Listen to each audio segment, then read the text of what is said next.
You know, it's always a pleasure when we get a chance to say that we have a guest that is such and such 2.0. It's only happened twice before this, actually. Johnny Dovercourt being one, and Calanthony from the OBGMs being the second person. And now we've got a third. Welcome back from Martha and the Muffins, Mark Gane, our friend 2.0. Hello, Hello Craig and Dimitri. Woo! Welcome back, my friend. Welcome back. And I have to say that I'm in good company with those aforementioned people. Thank you. So yeah, absolutely. We were talking off the air because Dimitri and Mark are both from the basically Mark and is living in the same area where Dimitri grew up back in the day. And funny story for you guys. I know people are probably going to be like, huh? I'm just joining the stream now and this is what I get. But my parents bought their very first house back in 1974. Just off of Glendower Circle, Birchmount and Finch, just south of Finch, on a street called Rainier Square, and the street from Shepherd up to Finch was still a dirt road when they bought their first house. Yeah, I can believe that. Birchmount was still a dirt road when they bought their first house. And you know that, I mean, I know you aren't, but that makes you sound really old. It's like back in 1875, you know, there was still horses and carriages going along that road. Exactly. But Mark, the tales we can tell. The tales we can tell. As Tom Jones would say, there are horse and carts around. So that was me trying to do a Welsh accent. Welcome everybody, Canadian as heck, episode 107 of this. Our man Derek Lewis, unfortunately, is under the weather, so he will not be joining us this evening. We're going to look forward to having him back next week. We're going to be talking with some new friends next week. Actually, that our pal Scotty Comer has done some work with recently, so it's going to be really cool. And but listen, we've got all sorts of great stuff to talk with our old friend Mark about. So Dimitri, let's go, my friend. Well, I'll just start off by saying, like, we're hoping that that a collaborator of Mark's is going to join us somewhere along the way in this interview. Yes, because not only is Mark a member of Martha and the Muffins, but Martha Johnson and Mark Gane also have another side project called Chemical Dreams. And Chemical Dreams has done a second collaboration with Funkmaster John Orpheus. And awesome. we're gonna end the interview with their new tune Buttermilk. And I just have so many questions, like, about, well, first of all, let's talk about Chemical Dreams. Sure. When did you and Martha get that idea for like another identity for you two? Well, it was actually Martha's idea, and she thought that there should be a vehicle for things that we like, an open collaboration process outside of Martha and the Muffins, because we have very eclectic tastes, and as Martha and the Muffins, we've done a very wide-ranging, a wide range of different kinds of styles and things. But she felt that it would be good if we had something outside of that we could be even freer with who we collaborated with, and there'd be no set ideas about what was going to happen. And the name came from, basically, as some of you out there know, Martha has Parkinson's, and I think so. She's on a lot of drugs a lot of the time, and for years she's been having dreams, which I begged her to keep a dream journal, because I said we could publish this, because your dreams are so weird that it could just be called Martha's Dream Book, and I thought people would buy this probably. But in any case, she came up with the name Chemical Dreams, which I think alluded to all the chemicals that are in her brain, keeping her going and stuff. So the first thing we did when David Bowie died, we did a song called Sleep in Peace. And I think that was the first thing we put out as Chemical Dreams. And as you mentioned, Dimitri, this song Buttermilk is the second collaboration we've done with John Orpheus. The first was Look to the Moon, which we were really happy about too. It came out really well. And so we wanted to work with him again, and he I guess at some point he emailed us and said, we haven't done anything for a while. I think that's how it happened again. We said, let's do something. So that's how it came about. But there's been a few things with Chemical Dreams. We did another song called The Living End, which we did with grand analog sax player Aubrey McGee. Yeah. And that turned out, this is all coming out on a compilation on Pop Guru. The International Sound System Party Volume 2. That's right. So that's going to be coming out shortly. And I think there's 3 Chemical Dreams cuts on that, including what I've mentioned. I'm just going to point out that that the release party for that collection is on November 29th, which is this coming Friday at the Rivoli. That's correct. Thank you for mentioning that. Yeah. Yeah, and the label is called the Confidence Emperors. Now, do you have like are you very familiar with like how that label is run and what do they have a mission statement that you're aware of or something like that? Well, that is our manager, Graham Stairs, has 2 entities going on. One's Pop Guru and one is the Confidence Emperors. And I think he has a list of really great names. And, once in a while I'll go, where did you get that cool name? And you go, yeah, I have a list. So, but they're both, and I find myself, he should do the explaining. I'm not sure what the distinction between Pop Guru and the Confidence Emperor's releases are, because I think we've been out on both. And I've never, to be brutally honest, I've never been fully cognizant of what determines which one we're going to come out on. Maybe it's like a tax dodge or something. Who knows? But, careful. Yeah. Oh, your microphone's on, Mark. Yeah. We're all going to be hearing from CRA now, right? Right. Yeah. I just let up a huge red flag, right? Sorry, Graham. Graham, if you're listening to this, I don't know. I had too much wine for dinner. I don't know. What can I say? But yeah, so those labels have been out a long time, and I think one of Graham's main interests is bringing various artists and songwriters together, which was sort of like a Chemical Dreams goal as well. So over the course of our long association with Graham, he's introduced us to all sorts of great artists that we've collaborated with, and John Orpheus is one of them. I think we met him at the Drake Underground when Graham was doing some sort of label event quite a number of years ago.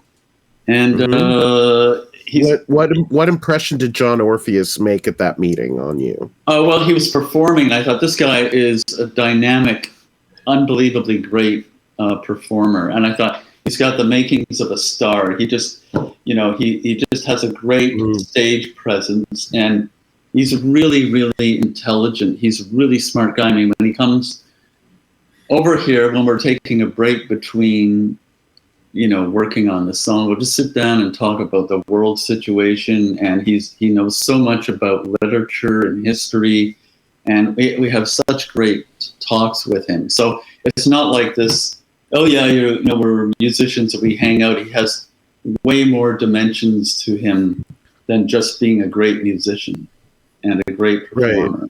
Right. And I should mention that he has a whole other persona as a writer too. Yes. Yeah. And John Orpheus is sort of his musician's, I wouldn't necessarily call it pseudonym, but another persona that he channels into being a musician. But then he has a whole other life as a writer as well, which is quite fascinating. Right. I find that fascinating, that he's been able to divide these two things and create two separate kind of career streams. Well, let me ask you about your you and Martha, like how you have two different personas now. You also had a third as M+M, I suppose. But do you feel that like Chemical Dreams like frees you from any preconceptions that your audience might have going into listening to the song, into those songs? I think so, because initially, and it's interesting because part of the early Chemical Dreams thing was that Martha wanted to remain anonymous. She didn't want anyone to know Martha and the Muffins had anything to do with it. And so if you go on the Chemical Dreams website, you'll see this initial PR video where she doesn't say who she is, and we lowered her voice, so you can't probably tell who it is. And that idea evaporated very quickly because we thought, well, if nobody knows it's Martha and the Muffins, nobody's going to care probably, or it'll be a lot harder to kind of take Chemical Dreams out into the world without having any kind of connection. So we abandoned that idea, even though the video is still there, because I really like the video. She's got our cat, which is now sadly deceased, but Jack was the best cat in the world, and he's on her lap, and he's just staring into the camera going, I'm a rock star, you know. But Craig, don't you have a cat? No, I don't have a cat, Dimitri. Okay. I have 2 dogs. Oh, well, Derek has 2 cats. Well, dogs, okay. We've had both, or I should say I've had both in my life, and I like both. You know, I find cats are somehow, for me, more manageable. But in any case, so back to Chemical Dreams. It is sort of a freeing thing because there were no, preconceptions about what it was going to be, and we didn't have to have any Martha and the Muffins connections musically at all. So, you know, it's still a very new thing, so we don't really know. It could be anything. I think we've only put out 4 things under there in as many years, maybe, but you know, it could be anything. And I think because we so much enjoy working with John, there'll probably be other things. We've already started talking about what could a third collaboration be there. Well, I'm just gonna. So I've listened to Buttermilk and I've listened to Look to the Moon, and it's reminded me how funky you guys have always been. Like, you guys just seem to have this instinct. You guys seem to have always had this instinct for funk. And this is just reminding me of that. And it's like so many years later and you still have it. And it's like, that's so exciting. I'm actually literally snapping right now because I'm thinking of black stations, white stations. You know, like I'm like, it's like that that really cool groove. Well, that's one of the wonderful things I think that Dimitri's talking about as well, is just that wonderful knack that you guys have for backbeat as well.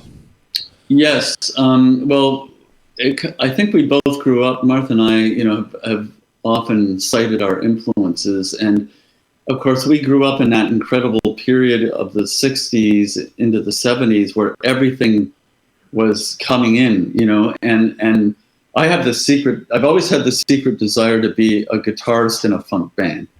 You know, I think it'd be a great thing just to be in a funk band and play rhythm guitar. Yeah, exactly. Like playing all those great like 7th and 9th type of thing. Yeah, playing all those great 7th and 9th chords and all that sort of stuff. Oh, absolutely. Yeah, it's totally cool. And so I think we come by it honestly, and you know, as I said, there's many streams to our musical history, but definitely that what we were doing, Black Stations and Song in My Head, and of course we had that killer rhythm section of Yogi Horton and Tinker Barfield that from the States that played with Luther Vandross and Diana Ross. I mean, they were the first time we worked with them, my jaw was just on the floor because you could solo any part of Tinker's drum set, and it sounded like an orchestra. Like I remember we were soloing his hi-hat part, and it sounded like there were 4 arms alone on the hi-hat. It's all bit. You go, how's he doing that? You know, and it was just it just took us to another level. You know, their musicianship was like way, you know, many levels above us. So it was such a privilege to be working with musicians of that caliber. But also, like even on the Dance Park album, we sort of had our punk funk moments there, like on songs like Boys in the Bushes and What People Do for Fun and stuff like that. So that's a part of us for sure. And then, you know, when we work with John, he brings in like a whole other element that we don't have, which is such a great mixture of influences and things as well. Right. He was born and raised in Trinidad and Tobago, and so did you find that sort of island influence, like sort of like he brought that to the track, right? And then Definitely. that awakened something in you and Martha. Do you feel? Yeah. Well, certainly, we love. We just love different kinds of music, and when we did Look to the Moon, we kind of work on ideas. Like Martha usually starts with some beats, so we have something like a spine to work along, and then John will start improvising some lyrics, and we'll throw some things in. And when we did Look to the Moon, when he figured out his main vocal track, we put that down. Then he goes, okay, so what we do now is, in this kind of tradition is I'll put down just all these yelling tracks. And I wish he were here because he could actually tell us I think there was a name for them, but this kind of just throw off, like he said, okay, in Jamaica, like I go, fire, like you yell stuff like that. And so we did a couple of tracks where you just did stuff like that. And that was something that, we probably didn't know anything about. So we went, okay, that's cool. And, you never know what's going to come out of John, right? And so it's always exciting working with him because this stuff that just comes out. And with Buttermilk, he said, well, down in the Caribbean, when we're talking about food, you really know what we're really talking about, don't you? Yeah. And, we said, yeah. We kind of have an idea, yeah. Yeah, and so... there's that running through that song, but he would improvise like the yelling and stuff, and I even now when I hear Buttermilk and at the very end he goes like that, I can't help laughing because I can remember he was up there doing that and he was just throwing all this stuff out while we're recording, and I'm kind of just sitting there like laughing my head off quietly because it was so. I think I said in the press release, he always like brings the fire into this, so that aspect is such a great thing working with him. There's a song that I adore because I'm a huge. So I think all of us here at this online table right now, we all have massive music influences. One thing I'm really influenced by is I'm a huge fan of disco music. And there was a great track that I would love to have talked with John about because listening to Buttermilk, there's kind of a few elements of this tune by a fellow named Manu Dibango, and it's a track called Soul Makossa. Yeah. And there's just like these sound effects and sort of like, things that are, I'm wondering if, he listened to this track and like kind of pulled some sort of ideas out of it. The famous thing that's in Soul Makossa is that's what Michael Jackson essentially sampled the Mama Say Mama Sa Mama Sa, right? That part that's actually in that track in Soul Makossa. So anyway, hopefully we'll get to talk to John about it before the end of before the end of the show. But I just spoke with our friend Eric, so hopefully.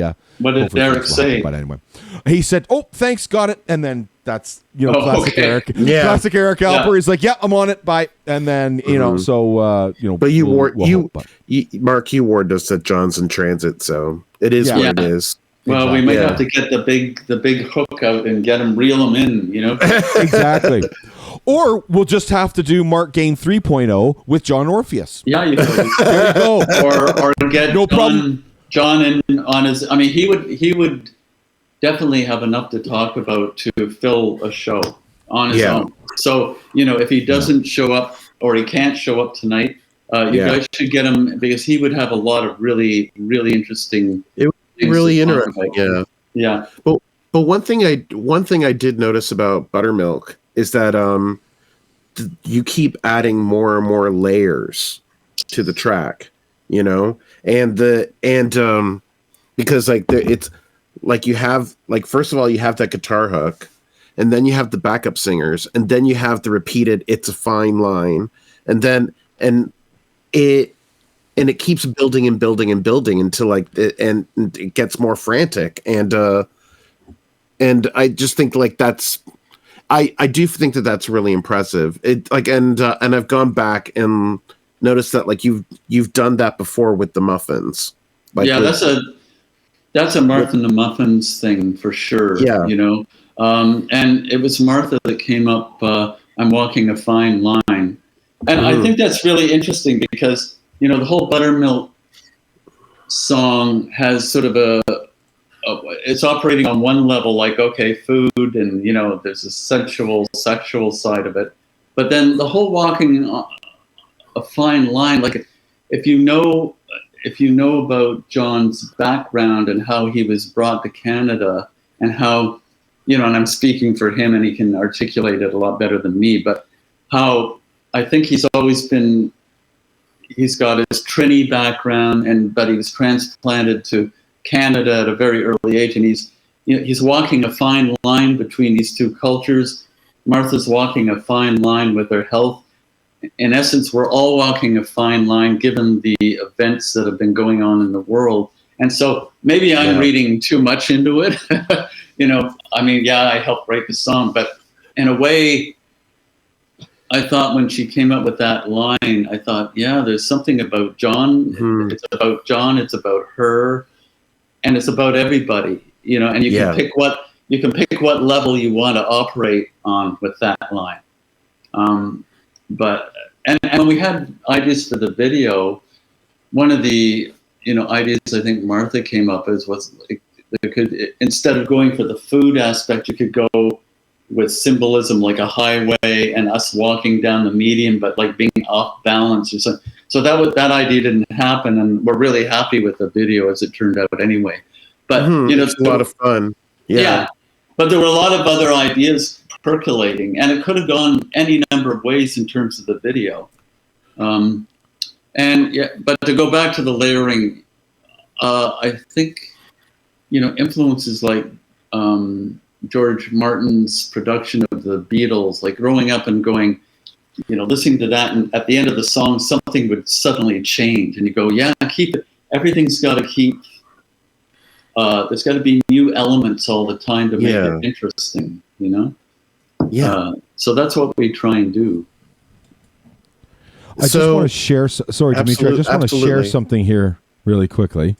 Don't need to do audio so that we sound like we're in a tunnel. Okay, so here we go. I want to share this picture over here. Do you see my mouse hovering over that? Can you see that, Mark? I'm looking. Which one? Tell me which one you're looking at. Can you see my mouse on that? Yeah. That one. That is possibly one of the most incredible pictures I've ever seen in my life. Do you know where that was? Oh, yeah. That was taken by our first manager, Jerry Young, in Bath, England, when we were living there. And so we're actually on the one of the hillsides overlooking the city, facing the inner part, the downtown part of Bath. And that would have been taken probably in 89. So is this around the Peter Gabriel Bath time? Yeah, he would have been I think a couple of years earlier, he would have been working on So. Right. But, you know, his studio was basically 6 miles one way. And Tears for Fears studio was about 6 miles the other way. No. And XTC lived in Swindon, which was the first train stop towards London. And you know, there was a lot of activity in Bath. Most of the time, you know, we were working on the Modern Lullaby album, which we recorded in our bedroom, and we went for like 8-hour walks. So instead of hobnobbing in London, that's what we were doing. But that's amazing. But that's a very evocative photo. Like it was really wonderful living in Bath for a while. It's for me, that picture. I've always loved this picture. I've seen this a number of times, but for me, it's just like the two of you just look content. It was a pretty sense? Yeah, I mean, it had its ups and downs there because in some respects we were quite isolated, but we loved the city is so beautiful. and so dreamlike. And we were basically working on this album in our bedroom, and we met some really wonderful people that we were hanging out with, and it was a very, very dreamlike, wonderful time. But then, we're kind of dreamed out all the time. But so the city worked for us. Yeah.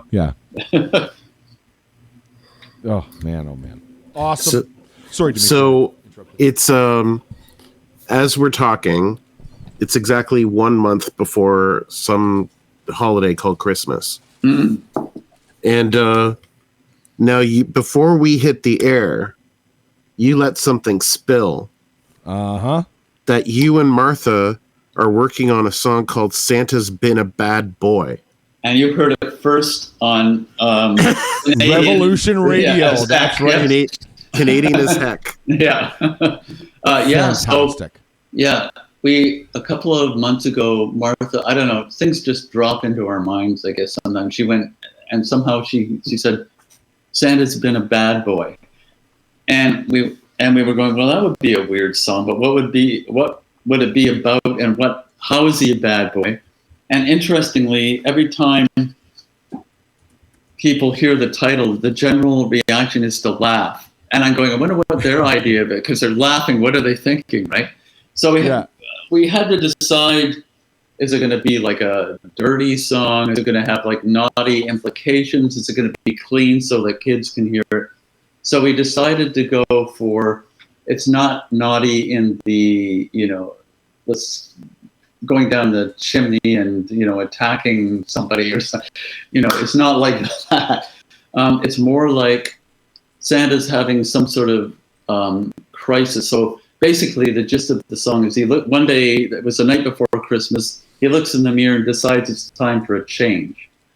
So the first thing he does is he changes his outfit from red to black. Then he shaves off his beard.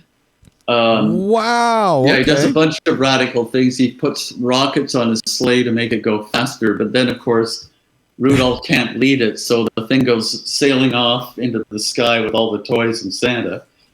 And we got the music from it came about by, I have this thing called a spider capo. If you're a guitarist, you know that a capo can change the key but while maintaining the same tuning. A spider capo can change individual notes along the capo. So you can choose what notes are capoed and which notes aren't. So I discovered, I don't know if I discovered it because probably lots of people, but I basically capoed the bottom 4 notes and left the top 2. And it created all these great chords that you can do normal chord voicings, but suddenly they sound way cooler.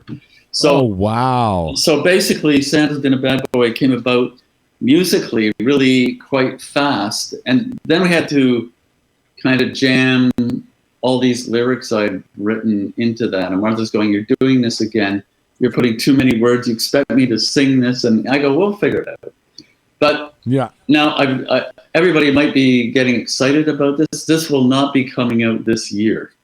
I was going to ask. It's too late. We should have been doing this in July, right? This is when you got it. So Christmas 25, if we're still around, that's when the song's going to come out. But we're really I think it's pretty, I don't know.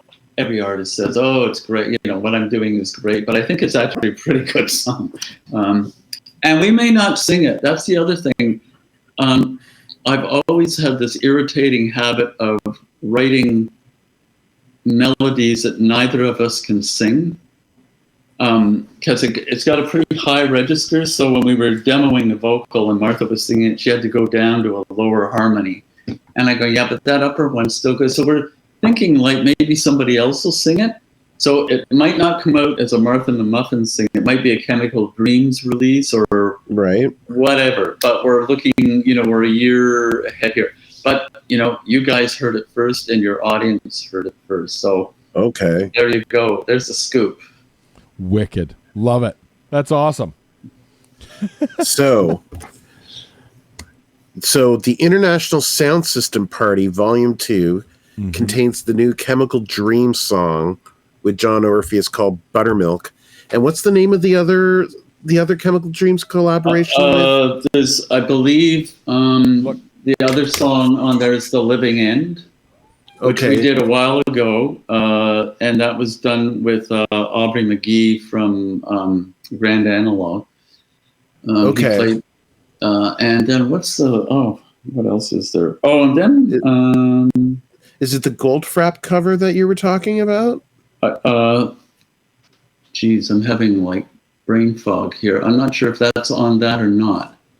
Okay. Why isn't John here? He'd remember all this. But I think if you look to the moon and look to the moon. Oh, look! Yes, thank you. Okay, yes, Look to the Moon is on there too. Yeah. So there are 3 Chemical Dreams tracks on there. So if anybody hasn't heard any of this, and they listen to that, they'll get a good overview of what we've been doing in that aspect. Okay. Awesome. And and so thank you so much for joining us, Mark. Again, once again, it was really great to talk with you. It's always good with you guys. Yeah. Well, we appreciate that. Thank you. Honestly, it's so much fun, and we're so lucky and fortunate to be able to talk to wonderful Canadians like yourself. So, the last time we were on here, I played a little snippet of a CFNY documentary that you were in, and you were talking about the history of essentially getting played for the first time and kind of pulling over to the side of the road and oh my God, our song is on CFNY. So it's amazing, to look, my friend, it must be pretty amazing to kind of sort of look in the rearview mirror and be like, wow, this is a career, I kid you not, it happens quite often where we're sitting in the kitchen and we go, how did this ever happen? And how is it still happening? And I think one of the most remarkable things is that, just after working on these vocals with Martha, how, her voice isn't as strong as it used to be, but it's still Martha, it's completely recognizable when we're doing, when she's singing Santa's been a bad boy, and you're going, she's still got it. Sounds great, Yeah. So we feel really lucky, we do, because we had no long-term ideas about how this was ever going to last. And in that early band, nobody expected it to last beyond about 2 years. And yet here we are, Right. Amazing. And so now you've got Chemical Dreams, which is opened up an entire new avenue for you. Absolutely, and who knows, that can keep going, right? Oh yeah, I think it will for sure. Yeah, good for you. Well, Mark, as always, my friend, it's just wonderful to see you. It really is. We're so lucky, to have people like you that are just willing to say, you know what, I like these guys. Let's have a chat, and it's so we're so lucky. So again, thank you so much for your time. We appreciate it. Do you know if people can just show up at the Rivoli on November 29th? Oh yeah. Just show up. Just show up. Yeah. Really? Okay. Yeah. Yeah, just show up for the release of the International Sound System Party Volume 2 off of the Confidence Emperors label. Yeah, and it's going to be this Friday at the Rivoli. So great venue. Great venue. Awesome. So is there any one last thing you want to say about Buttermilk before we throw to it? I think it stands on its own. As you said, it's a funky tune. I'm really happy with the way it turned out. I don't think that we could have done any better with this. So enjoy listening. After we finish that, we're also going to play "Look to the Moon." So we're going to spin both of these wonderful tracks with you guys. Yeah. Okay, wonderful. So thank you again, my friend, so much. We appreciate it. If you want to hang out, listen to the tunes with us, you're more than welcome. If you got to bounce, no problem. So we're I think I will. I think I'll hang out and listen. Perfect. All right, excellent. So what we're going to do is we're going to play these 2 tracks here, and this is Canadian as Heck 107. All right, and you're in for a treat. Here we go. Buttermilk on Revolution Radio Canada. Oh, yeah. You hungry, baby? You know we cooking. We in that kitchen. We got them eggs, got that flour, got that buttermilk, baby. You know what I mean? Let me tell you about it.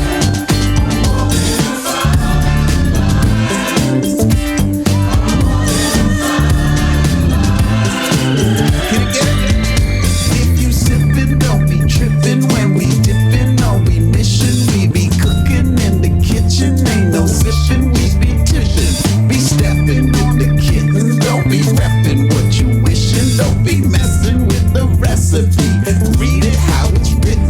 Hit ignition, get the fixin'. Yeah, everybody pitching. Stop your bitching and your snitching. Why you ditching? Why you switching?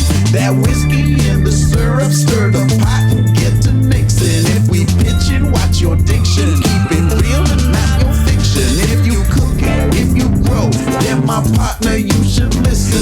If you looking for that snow, we got that Rudolph Donner Blitzen.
That's a James Brown guitar right there.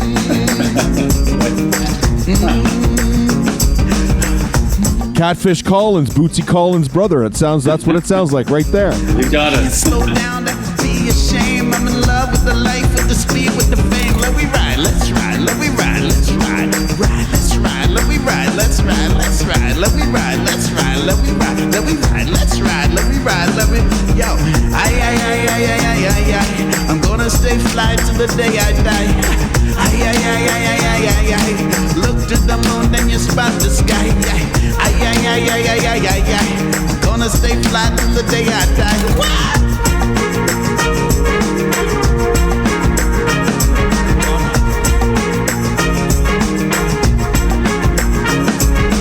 Pull up in the cut, double clutch. Iceberg slim with the strut, knuckle up. Pull up in the cut, double clutch. Who that young man with the bubble double buck? That's me and your CIB. The fresh J.O. and the fresh scenery. You can see me every time you be up in the range and you know the game. Everything changes, it remains the same. I'm up in the game like you know the name. Act like you know the name. He up in the range like you know the name. He up in the range, he on the game. Act like you know the name. He up in the wrong, yeah, around the range. Gonna stage fright to the day I die. If you look through the moon, you might spot the sky. Look through the moon and you spot the sky. Gonna stay fly to the day I die. Living it up, living it up, living it up now. Living it up, living it up, living it up now. Living it up, living it up, living it up now. Living it up, living it up, living it up now.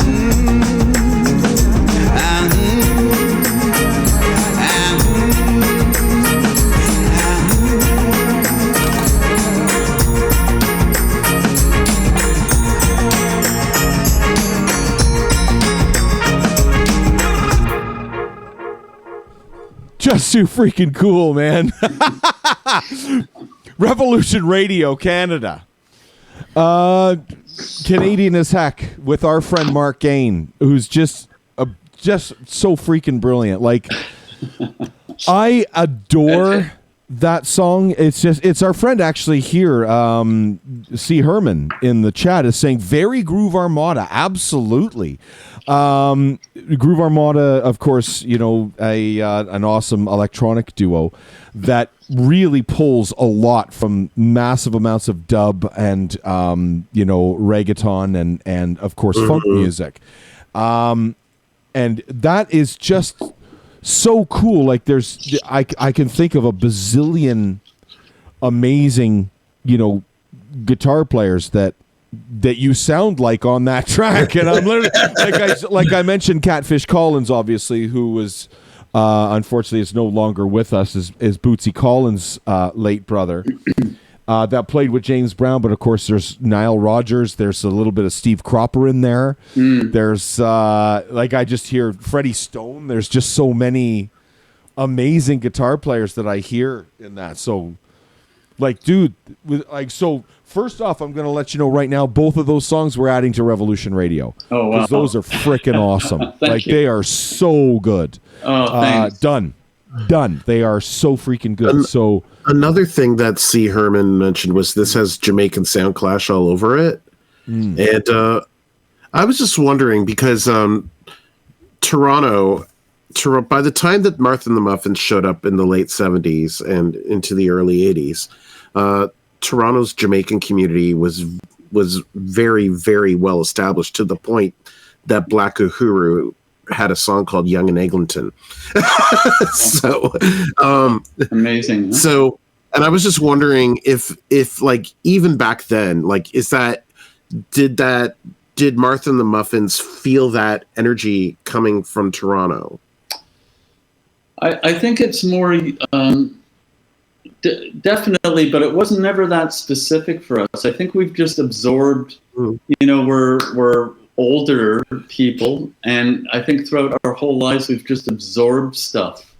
And I mean, and I've never been all that conscious of where it's coming from within me, at least speaking for myself. It's just that I think I've absorbed all this. And when I look back on my life, I do remember even being a really young kid listening very carefully to things, you know, like not only music, but sounds and just the sound of the world. And I can think of, you know, like things that had a big influence even later on, like, you know, even like Don't Go Lose a Baby by Hugh Masekela. You know, I just thought, you know, that was such a groovy song. And like all the parts, the harmonies, everything in that song just worked so well. And like a lot of Bob Marley stuff. And somehow it just all came in. And then, of course, John comes in and does like the vocals and stuff and just sends it over the top, right? So with that with the whole groove, you know, and that influence from black music and all that entails. So, but yeah, I mean, Toronto was really, it was shedding its kind of provincial Anglo, clothing at that point, and there were all these. If anything, it's a great advertisement for why immigration, is a good thing. That's one of them. Think of all the amazing music and culture that came into Canada at that time. The food, everything. Different clothes, different ideas. But I think I've just absorbed it. Without thinking too much about it. I just felt it, I felt it. And Martha's got a bit of that in her blood because she's actually had Jamaican grandparents or grandparents that emigrated from Jamaica. So, I don't know, who knows? It's in her too, and probably more in a genetic way than it is me because I'm just English, Scottish. Yeah. You're like me. I'm the same way, brother. But exactly. Yeah. But I mean, in truth, we're all from Africa. You just have to go back far enough. Yeah. True. Exactly. That's our mother continent. For all of us. So. Yeah. And when I remember when Strawberry Fields Forever came out, even that end tone that I thought was the sound of an amplifier, just like the 60-cycle hum or what. That fascinated me, and I think I just all that just got stored in my head. So I think arrangement, it's important. I can remember, my friend, hearing the Beatles. I Feel Fine for the first time. Oh yeah, 8 years old, and that. Boom, yeah, oh my God! And I was like, "What is that? Hell is that?" Right? Exactly. My mind was blown. At that point in time, the Beatles are my all-time favorite band. Oh right? yeah, I had that song on 45 when I was a kid. You know what I mean? And you hear that for the first time. And I remember hearing John Lennon talk about it, where he just took his Gibson acoustic and kind of leaned it up against an amplifier, and it just went real. And they're like. Can we record that? Yeah. And George Martin's like, well, of course you can record it. Just do it again, and we'll record it. It's so amazing because we had one of our other besties, aside from our bestie Mark Gane from Martha and the Muffins, another one of our besties, Chris Tate from Chalk Circle. Oh, of course. Chris, I love Chris. And we had a wonderful conversation with Chris as well, and hearing him talk about all of his influences, and it's awesome to hear you talk about yours and hearing, and I remember Chris talking about his. I think we need to do, you know what I think we need to do, Dimitri? I think we need to do a Canadian retro roundtable. Oh, that would be amazing. Seriously, just get you and I and Derek and get as many of these killer freaking musicians and now friends that we possibly can, because honestly I think we could literally say, so Mark, what was it like in 1983? And just let Mark go off for 10 minutes, right? You know what I mean? And Derek and I and Dimitri will grab our drinks and we'll be like, this is called content, my friends. You know what I mean? But honestly, we'll see you in an hour. We're going to go shopping. We'll be back. Yeah. Exactly, right? But it's just, there's so many amazing musicians that I really think this is something that has to happen. I think a Canadian retro roundtable would be amazing because, so for me, I think, I don't know if I got a chance to tell you this, Mark, to say thank you. I know I did to Chris Tate. When I was a DJ for 102.1 The Edge, when I used to DJ the Spirit of the Edge Sunday nights with Martin Streak for CFNY, the M&Ms were a staple. So it's every time I would play you guys, it's you could literally just you could literally watch everybody run to the dance floor.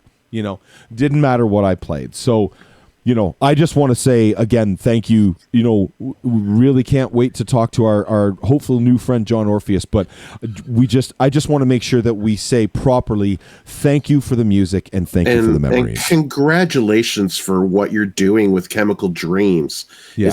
It's just this brand new energy that I'm so happy that you guys have, right now. Oh yeah, you're doing amazing. You're doing amazing things. Well, thank you, and we're just going to keep going. The idea of retirement doesn't really exist, I think, for artists. Or I don't one day think it does. No, we're just going to drop dead one day, and that'll be it. But it's not like, oh well, you know. I mean, the music industry can be quite dispiriting, but that's not what we were ever about. Like the spirit of the era that we came in on, it was like, hey, let's form a band. It'll be fun, and that's still the main thing. So we're going to keep having fun till we drop dead. That's how it's going to work, you know? Good for you. But that's how we're planning on it anyway. That's it. 100%, my friend. Good for you. That's it.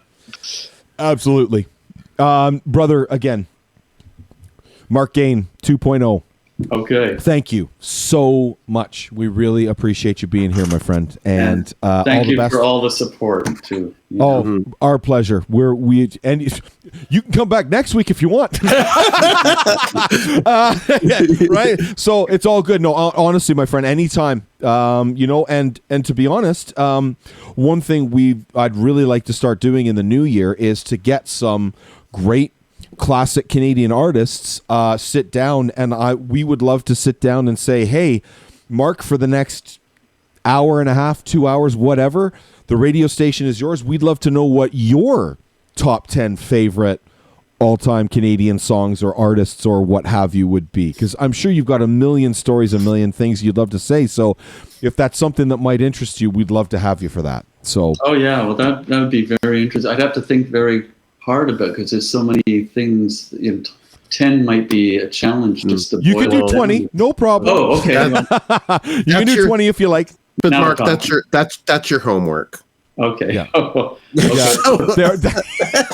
Dimitri, stop assigning homework. A former teacher, no doubt. You know. That's it. Yeah. Right. Exactly. Well, listen again, Mark. Thank you so much. We really appreciate you, man. Thank you so much. All right, guys. Well, we'll talk again soon. And Sterling one says thank you for representing Canada, and give Martha our love.